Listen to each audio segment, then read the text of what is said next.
तुमच्या आमच्या खांद्यावर स्वराज्याची निशाणी देऊन भगवी पताका कायम तेवत ठेवणाऱ्या माझ्या राजांना मानाचा मुद्रा करतो.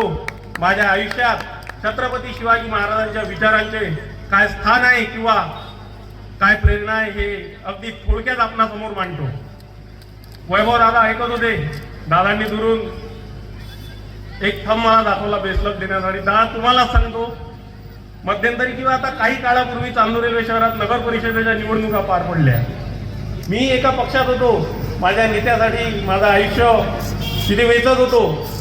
तिथे लक्षात आलं की इथे फक्त चालते आदेश. आदेश झुगारून बाहेर पडलो. बाहेर पडत असताना त्यांना वाटलं की हा एकटा बाहेर जातो आहे. भोके सर, त्यांचा हा गैरसमज होता. माझ्या सोबत होता शिवरायांचा विचार, छत्रपती शिवाजी महाराजांची शिकवण होती, शहरवासियांचं प्रेम होतं. हे सगळं असताना यश पण प्राप्त झालं. सोबतच हे सगळं चालू असताना गणेश काका 19 फरवरी जवळ येत होती. आमच्या विवेक दादांना प्रश्न होता, दरवर्षी आपण शिवजयंती साजरी करतो, यावर्षी शिवजयंतीचं काय होणार. आमची चर्चा होत होती. चर्चेमध्ये बोलताना असंच एक दिवस कोणीतरी म्हटलं, शिवाजी राजे सोन्यासारखा माणूस आहे, आपल्या सोन्यासारख्या माणसाची जयंती साजरी झाली पाहिजे. वैभव दादा, काय वाटतं तुम्हाला, सोन्यासारखा माणूस आहे शिवाजी महाराज आपले? बोके सर, माझा थोडासा त्याला विरोध होता. शिवाजी महाराज सोन्यासारखे माणूस आहे, थोडा विरोध होता. बोलता बोलता सांगितलं, मित्रांनो, सोनं काय दागिने म्हणून अंगावर राहील, फार फार देवाऱ्यात राहील, तिजोरीत राहील. माझा राजा परीस होता. जो माझ्या राजाच्या सानिध्यात गेला त्याचं सोनं झाल्याशिवाय राहिलं नाही. अशा माझ्या राजाची आज चांदूर रेल्वे शहरात एक नाही तर 3-4 ठिकाणी जयंती साजरी होत आहे. याचा मला मनापासून गर्व होत आहे. एवढ्या माझ्या राजाचं कर्तृत्व होतं. सोनं म्हणून त्याला लहान करू नका. माझा राजा परिसा समान होतं.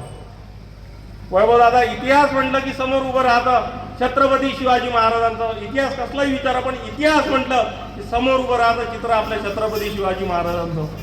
त्याही काळात मोठे मोठे सरदार होते, ज्यांना बादशाही दरबारी आपल्याला मान मर्तबा मिळावा म्हणून नेहमी आपले प्रयत्न ते सुरू ठेवत होते. बऱ्याच जणांना वाटत होतं की सत्तेसोबत राहतानाच आपले प्रयत्न चांगले राहतील किंवा आपल्यासाठी चांगलं राहील. परंतु माझ्या राजाने त्यावेळी सत्तेचा विचार केला नाही. माझ्या राजाने विचार केला स्वाभिमानाचा, जनतेच्या भल्याचा, प्रजेच्या कल्याणाचा. आणि या सर्वांचा परिणाम आपल्या समोर एक सुंदरसं स्वराज्य उभं झालं होतं. एवढं कर्तृत्व माझ्या राजाचं इथे होतं. साहेब, सांगता बोलायला भरपूर आहे, पण भोके साहेबांना पण आपल्याला ऐकायचं आहे.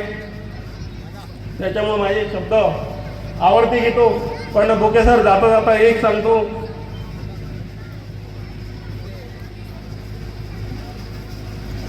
जाता एकच सांगावं असं वाटते, माझा राजा असा पुन्हा होणे नाही आहे. म्हणून या राजाचा जय जयकार पुन्हा एकदा झाला पाहिजे. छत्रपती शिवाजी महाराज की